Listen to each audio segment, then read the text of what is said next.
This is the Creative Funding Show, a podcast for authors, YouTubers, and podcasters who want to fund the work they love without selling out. Episode 1.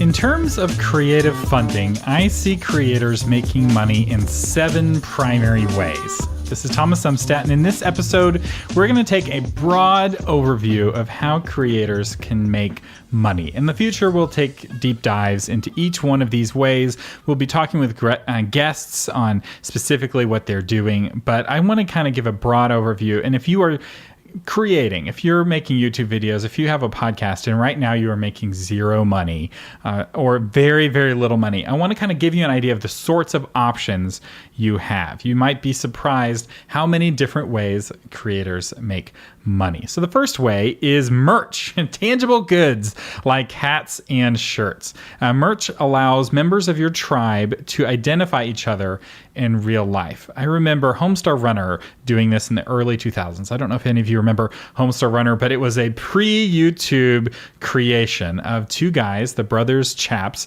and they funded their Flash videos. These were made in Flash back when that was the thing. Little animations with Homestar Runner and Strong Bad and the Cheat. And the primary way they funded themselves, maybe the exclusive way they funded themselves, was selling hats and shirts. And I will say I probably spent $50, $100 on Homestar Runner merch because I wanted to be able to identify the other people around me who were Homestar Runner fans. So they'd see me wearing a shirt that had a reference to something in the Homestar Runner universe, and we would be able to connect over that. It allowed us nerds to find each other in the real world. This works best typically for YouTubers and bloggers, people who communicate visually. So Philip Defranco, very famous YouTuber, has a shirt, Why Be Informed When You Can Use Your Feelings as Your Facts shirt, which is a great example of this sort of thing because it allows his audience to find each other, but it also connects with like the core essence of his show. He has a fact-based news show. He tries to give both sides. I feel like he does a good job of that.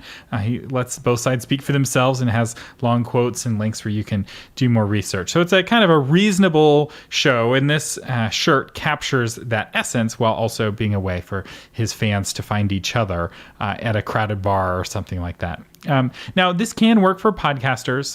The History of Rome podcast has the Livia Did It shirt, which we'll talk about in a future episode, kind of how they're raising money for that podcast. It's very creative, which is the essence of this show. I love to see people funding their creativity in creative ways.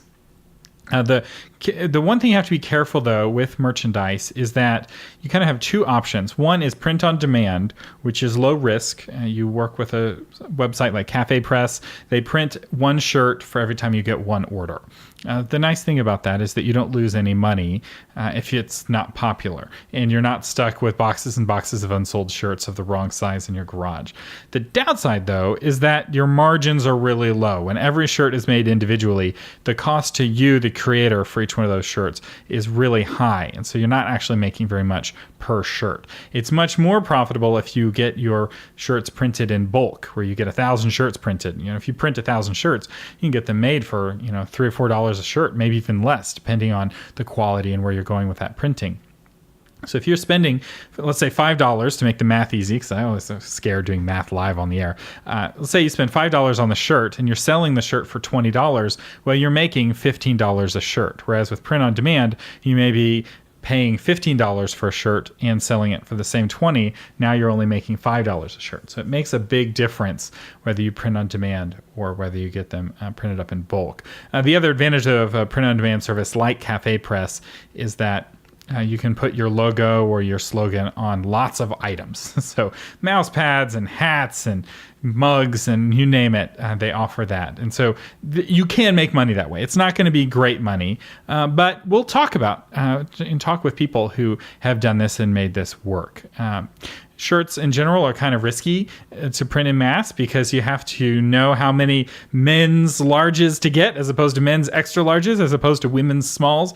And it's really easy to print the wrong number of shirts, and you sell out of your men's XLs right away and you have a million smalls that you can't get rid of, or vice versa, and that can be a bit of a challenge to predict that. But there are ways of predicting that, and one way is to just pre-sell. You sell all your shirts ahead of time, and then you close sales, and then you place your order is one way to do that. So that's merch. That's the first way. The second way that creators make money is by selling products. Now, product is something that people buy for itself. Merch is like they're putting the logo on a shirt. A product can be an intangible good like courses or software. The most classic product is authors. Their product is their book. And for musicians, their product is their music. So they're selling the CD or they're selling MP3 downloads. This is how I funded the Novel Marketing Podcast. We're a podcast of marketing for authors. And what did we sell? We sold plugins, WordPress plugins like My Book Table, which allowed you to put a bookstore on your WordPress website, or My Book Progress, which allowed you to put a very, very sophisticated, fancy progress bar on your WordPress website. And then later we launched a course that helped people grow their platform and become best-selling authors. And started from, never written a book before, as a 5-year plan. So for people wanting overnight success, we had a 5-year plan of how to prepare for that overnight success. Basically, there's no shortcuts. The plan is all the hard work that you have to do to be successful. That course has sold very well to our listeners, and our listeners really love it. We've gotten great feedback from the course. And so we funded the podcast with sales of the course primarily. We're more recently getting into Patreon. And actually, with our Patreon campaign, we have discounts on the course as one of the benefits of being a Patreon backer. So you back us for $2, you save 50% on the course, and that has cross-sold copies of the course. So we've been able to use our Patreon money to help sell products. But this is a better fit. Products are a better fit for authors and for musicians. So while merch is better for like YouTubers and bloggers, products fits better with people who the creation they're doing is creating a product. A YouTuber is not going to sell a DVD of their videos. Maybe somebody's doing that, but I just don't see that as being a very reproducible strategy for most YouTubers.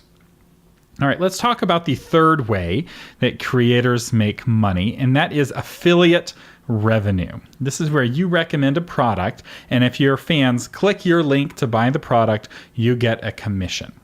The key here is to be very transparent about your affiliate links. And this is important for two reasons. One, it's the honest thing to do, and having authenticity and integrity with your fans is really important. They'll turn on you if they feel that you're being dishonest. But secondly, if that first argument wasn't compelling to you, if your fans love you, they're going to want to click your affiliate links. So I'm a big fan of Dan Carlin. He's a podcaster. He had a political podcast I was a big fan of. He has a history podcast, Hardcore History, that I just love. And every time before I make a big Amazon purchase, I go to his website and specifically do the first search through the search bar on his website so that he gets the affiliate commission for my Amazon purchase, just because I want to support his show, because I'm a big fan of what he's doing and I want him to get a little kickback. Your fans, if they love you, will be the exact same way. If you put that affiliate link in brackets, maybe they're not ready to buy that digital camera you're recommending right away, but when they do decide to make that purchase, they'll go dig up your YouTube video and click the affiliate link just so you get some of the money. And so if you're doing a good job connecting emotionally with your fans, disclosing your affiliate connection is actually going to help you, not hurt you. Yes, to be compliant, you can bury it in the legalese of your privacy policy, but I recommend putting affiliate link in parentheses right next to the link. And I try to do that every time I have an affiliate link. I'm not able to do it, or I don't always remember, but I'm doing better. The more I go, the better a job I'm doing of disclosing in a very, very obvious way the affiliate links. Now, when it comes to affiliate programs, Amazon has by far the most popular affiliate program, partly because it's the easiest to sign up for. You can sign up for it very, very quickly, and partly because everyone shops on Amazon and Amazon sells everything. So the benefit of Amazon's affiliate program is that you sign up for one affiliate program and you can sell everything from a computer to a digital camera to, some products for doing your yard, right? You can buy worms on Amazon for your compost pile and everything in between. It's a very popular platform, and their affiliate program pays between 4 and 8%, and it's on a graduating scale. So your first products that you sell in a month, you'll get a 4% commission, and if you're really popular, you'll get as much as 8%. Amazon's not available in all states. Their affiliate program's not available in all states, and that's because they're in fights with state legislatures over sales tax. This is less of a problem than it used to be. Amazon seems to be signing peace treaties with states. You can always set up a corporation in a different state to get around this, but that's not worth it unless you're making a lot of sales, potentially. Making Amazon's affiliate program easier is actually one of the reasons why we made My Book Table for authors. They can create a bookstore and it creates all of the affiliate links. And I should point out here, Amazon isn't the only company with an affiliate program. Barnes & Noble has an affiliate program. Most companies actually have an affiliate program. If you just scroll to the bottom, you'll see an affiliates button at the bottom of their website, and you can sign up to sell affiliate products through that company. So if you're a big fan of a certain company, you can sign up for their affiliate program, often without having to ask their permission. This is what's nice about affiliate revenue, is that it's a totally automated service. Typically, all I have to do is you put your employee identification number, your social security number, so they can report the taxes, and that's all there is to it. Sometimes there's some application where you say how you're going to be bringing in money, and there's often some rules. Every affiliate program has their rules of what you can and cannot do, and like, here's what you have to do with our trademark, blah, blah, blah. But in general, it's very straightforward, and especially for YouTubers, you do a review of a digital camera, and you put a link to that digital camera on Amazon. That can be a really great source of revenue for you, and it's a value to your viewers. You're actually making their life better by linking directly to the product on Amazon. So they don't have to search. Maybe they're getting the wrong thing if they're wanting to check out that product. One other thing on affiliates, Amazon's program and many others work the same way. Let's say you recommended a digital camera and they click your affiliate link. How that works is it puts a cookie on that person's computer or their phone, and any purchase they make in the next 3 days, you get credit for. So let's say you recommend a Canon digital camera and they go on to buy a Nikon digital camera, but they got to Amazon from your link, you still get credit for the Nikon. So dropping that cookie on people's computers, you get credit for a lot of things, including products you didn't recommend at all. So if they put the digital camera in their shopping cart and they also put some worms for their compost in the backyard, you get an affiliate commission on both of those purchases. And I will say affiliate revenue is best in November and December because sometimes you can get credit for someone's entire Christmas shopping. So they go on a big shopping spree on Amazon, you get credit for that. I've noticed this being less that way as more people have Prime. Prime members tend to not pile things up in their shopping carts. They tend to just make purchases all day long. Non-Prime Amazon members, though, are amazing because they have to put a certain number of items in their cart to get free shipping. And so they're like incentivized to have a big cart worth of stuff, and you can get 4% off of that entire cart. All right, let's talk about the fourth way that creators make money, and that is advertising. This is different from affiliate revenue because typically there's a third party that's placing ads on your content. The most common way most creators do this is with Google's AdSense and AdWords program. And this is connected with YouTube's monetization, where YouTube will place an ad either as a pre-roll or a mid-roll on your video, and they give you a piece of the action. It tends to be algorithmic, so you as the creator don't have a relationship with the advertiser.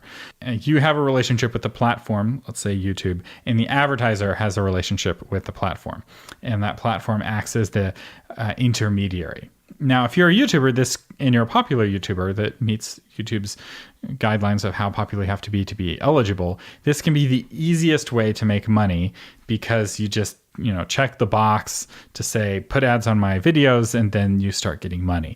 It's not great money if you're not super popular, but it can be easy money. Just realize that this is algorithmic, which means you're at the mercy of an algorithm that you do not control and you do not understand. In fact, the way this algorithm works is it uses what's called machine learning, which means that no human understands the YouTube algorithm fully. It's super complex. It uses a neural network, and it's super fascinating if you get into how it works. But just realize that it is a shifting kind of liquid sand foundation. And I don't recommend having advertising be your sole source of revenue, especially when you don't have that relationship with the advertiser.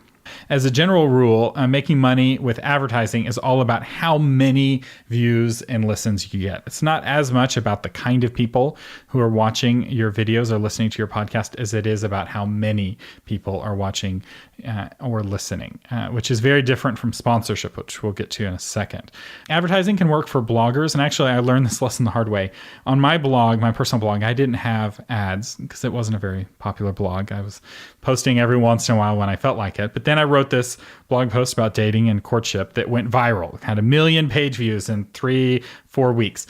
And that was really expensive. I hosted with premium hosting. WP Engine was my host, and they were fast. I had 100,000 views in one day, and it was fast that whole time. But then I had a nice little overage bill at the end of the month. They're like, "Oh, by the way, the money you were paying was not enough for the amount of traffic that you got." And if I'd have had advertising on my blog, I'd have been paid for every one of those page views, and it would have helped to offset those hosting costs. But as it was, I was on the hook for that. Fortunately, WP Engine cut me some slack. I asked them, what would happen if I upgrade my hosting? Will you forgive this overage fee? And they were like, yes. And so I was able to upgrade my hosting, which I was planning to do anyway. So I ended up, escaping. But if I was in the habit of writing viral blog posts, I really would have preferred to have that advertising on my website to help offset that. For podcasters, typically, if you want to get into advertising, you need to be a part of a podcast network, unless you're really, really popular. But in general, advertising on podcasting is hard because of the technical challenges. So while it's very easy on YouTube, it's relatively easy on a blog, advertising on podcasts is tricky, especially if you're wanting to auto-insert the ads. So some podcast networks, if you're a part of the network, they'll insert the ad for you. Otherwise, you have to, in your own editing environment, add the ad. And at that point, it's not really advertising as much as it is sponsorship. So let's talk about sponsorship. I am the Secretary of Sponsorship, after all, which is a meaningless title, I will admit, but it alliterates, so it's fun. Sponsorship is where you have a relationship directly with the advertiser. The advertiser and the creator have connected in some way. This is what you see the most on podcasting. So the podcaster reads some copy from the sponsor, and there was some sort of courtship process between the sponsor and the advertiser. Now, this may have been somewhat algorithmic right there on CreateSpace, and CreateSpace advertises on zillions of different podcasts. You just apply online, or Audible, you apply online. It's almost more like advertising at that point. But typically, the best money you get from sponsorship is from sponsors who are specifically interested in your specific audience. This is where the number of viewers or listeners you have is not as important as who views or listens to your content. So a good example of this is the How I Built It podcast, which is a podcast focused on WordPress developers, which is a very small audience. So think about kind of in the constellation of people on the planet, a tiny, tiny fraction of those people develop websites on WordPress. This show is never going to be a super popular show in the sense of like a show, say, about Agents of S.H.I.E.L.D. or some TV show, right? That there's more people who watch a TV show than develop on WordPress. But think about the kind of advertisers who want to talk specifically to WordPress developers. There's a whole ecosystem of people who make tools for WordPress developers who will pay a pretty penny to talk to specifically those kinds of people. So that How I Built It podcast has had sponsors from the very beginning, right? It has hosting companies that support it. It has software companies that make, shopping cart recovery, right? People are checking out and they abandon the shopping cart. We have software that helps bring them back. That is a very niche piece of software. You wouldn't want to advertise that, on a general purpose podcast, but for a podcast specifically for WordPress developers, that is very, very lucrative. And this is one of the things I like about sponsorship, is that it allows niche podcasts and niche YouTube channels that may not have a very lucrative audience size, may have a very lucrative audience demographic or people who are interested in a very specific topic. And so that's what makes sponsorship fun. The other nice thing about sponsorship is that you're not at the mercy of an algorithm. You're at the mercy of your relationship with the sponsor. So as long as you're able to maintain a good relationship with your sponsor and they're getting good results for their sponsorship, they're not going to pull their sponsorship because you were cussing, right? Presumably, if you cuss in your podcast, they know that, and so you're not going to scare them away. They're buying into you as much as they're buying into your audience. So that sponsorship, we'll talk more about sponsorship in the future, but hopefully that gives you an idea of kind of how sponsorship and advertising is different. You'll see popular YouTubers will have both. They'll have a pre-roll before the video starts that's placed there by YouTube, assuming that they haven't been demonetized for some sort of bad behavior. And then in the middle of the show, they have the sponsor. Like, this episode's brought to you by so-and-so, and they'll give the name of the sponsor. And then maybe they'll have a mid-roll. So you can make, with all of these, there's nothing keeping you from making money from all 7 ways of making money. So let's get on to number 6, and that is crowdfunding. This is raising money on platforms like Kickstarter and Indiegogo. As a custodian of crowdfunding, I've used both Kickstarter and Indiegogo. I like them both. They have their strengths and weaknesses. In general, for creatives, I prefer Kickstarter, partly because it has KickTrack, which it just gives such great analytics that really helps with the planning. For technology products, there are some reasons to go with Indiegogo. If you're doing a big launch, though, which you go with depends on which platform is willing to cut you some breaks. So if you work with one of the big agencies that does Kickstarter and Indiegogo campaigns, they will often be able to guarantee you being featured on the homepage or some other sort of benefit. You can kind of get the two platforms to bid against each other.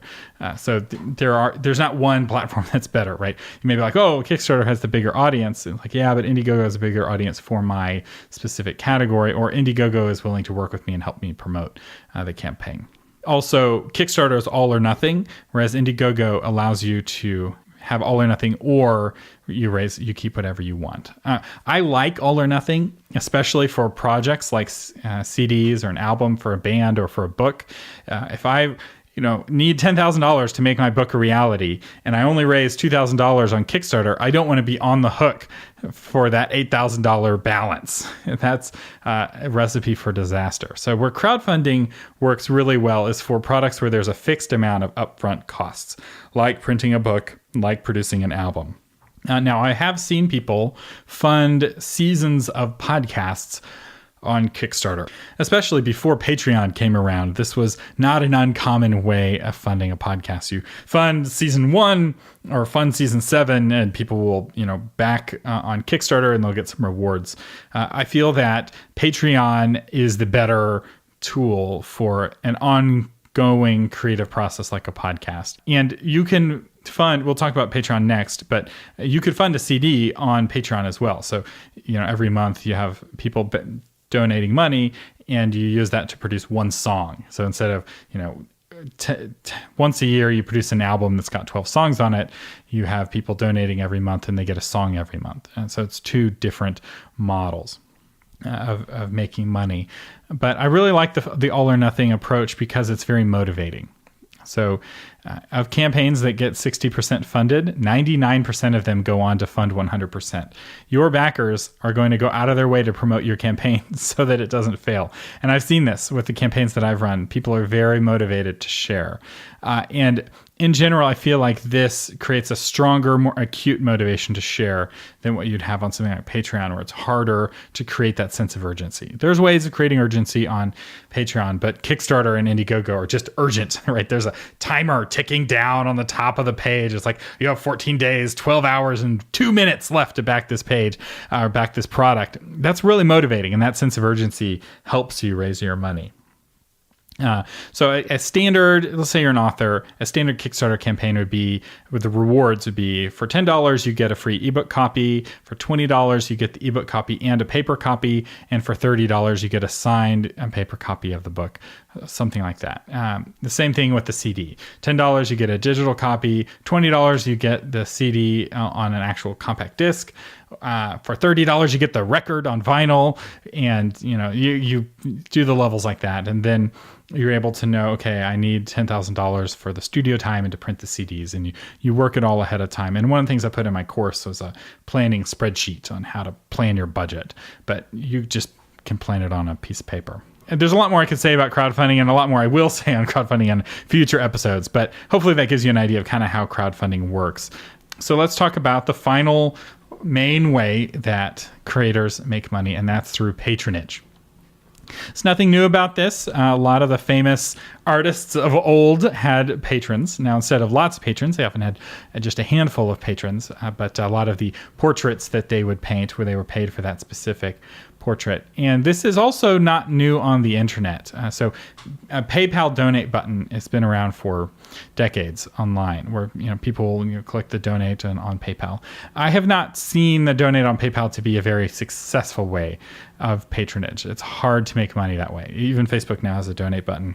It's hard to do that. The people who are doing this best are podcasters like Dan Carlin. He's really pushes getting donations on PayPal, and he has a lot of people who donate to him on PayPal. He's able to do this full time with PayPal donations.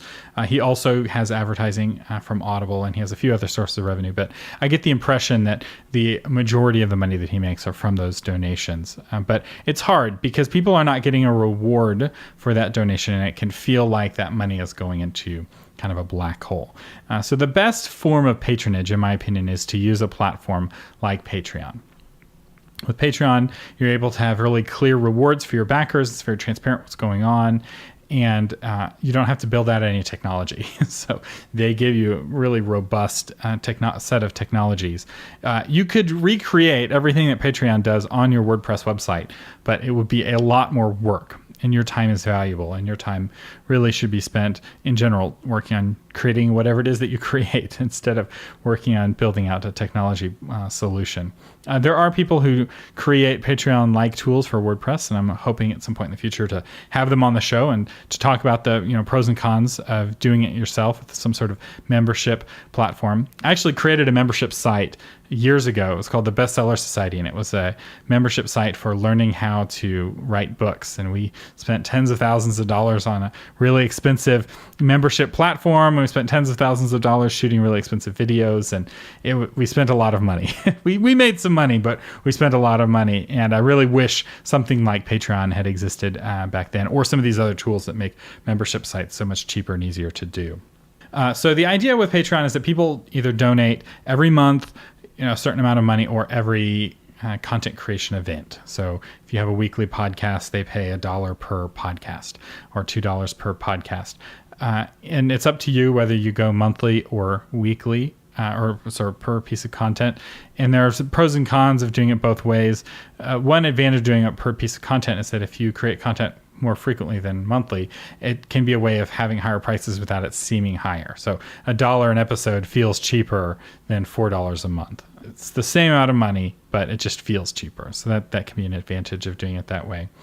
But the thing I like about Patreon and the patronage model is that your money comes in a much more even way. So Kickstarter, you get this huge lump sum, and then you get nothing for months and months afterwards. So like if you're funding a podcast season, say you've got 6 months of a season that you're funding, you get all the money for half a year all at once. And man, you better be good at budgeting so you're not hungry on month 5 and 6, because it requires a lot of discipline to have that money in your account and not spend it. It also requires good estimation of costs, which can be harder to do. The advantage of Patreon is that you get paid every month, and you have an idea of what you're going to be making next month based off what you're making this month. So it makes it a little bit easier to plan. The money comes in more even ways. So those are the 7 ways to make money, 7 primary ways: merch, products, affiliate revenue, ads, sponsorship, crowdfunding. and patronage. Those are not the only ways to make money. There are so many other ways. You can get paid for your song plays on Spotify. You can get paid to go on TV if you're famous enough. You can be in somebody else's ads. You can get paid through super chats. You can get paid through the Brave browser and a whole lot more. But those are the 7 primary ways. And again, in future episodes, we'll talk about each one more individually, and as well as these others. But in conclusion, I hope that you see that there are multiple ways to fund your work. And if one of these ways makes you feel uncomfortable, or if you feel overwhelmed, you're like, oh my gosh, the idea of doing a Kickstarter campaign is overwhelming, don't do a Kickstarter campaign. Or you're like, I don't want to deal with advertising. I don't want to be afraid that YouTube's going to demonetize me. Don't do advertising, right? Or you're like, I don't want to deal with patrons and all of their noise and them requesting things. Don't deal with patrons. You can mix and match based off of what you're creating and what your audience wants. And I do want to say, when it comes to which of these to use, don't just look at what you want to do. Also look at what your backers want. It may be that people are being like, hey, will you sign up with Patreon? I want to give you money. I've sent that email to people being like, hey, I want to back you on Patreon. I don't want to give you money on PayPal. That's a hassle. I'd rather back you on Patreon. I've actually sent that email to podcasters. So listen, ask your fans what they want. Say, hey, do you want a CD? Do you want a Patreon? Let them give you that feedback. Don't let that be the end all, but take that into account. Ultimately, it's about creating art, but it's also about serving your audience, serving your fans. And the better you serve them, the more you thrill them with your art, the more of them they will be. They will go out and spread the word, and more people will come. So just one request, if I may, before we go, please leave me a review on iTunes. This is part of our initial binge drop, and we really need iTunes reviews to spread the word about this show. If we want to have a good chance of this show taking off, I really am hoping that we can get into iTunes' new and noteworthy section in the iTunes podcast directory. And one of the main things they look at is reviews. So if you would be willing to leave a review, I personally would really appreciate it. You have been listening to the Creative Funding Show, giving you innovative ideas on how to fund your art without selling out. I'm Thomas Umstattd. Thank you so much for listening.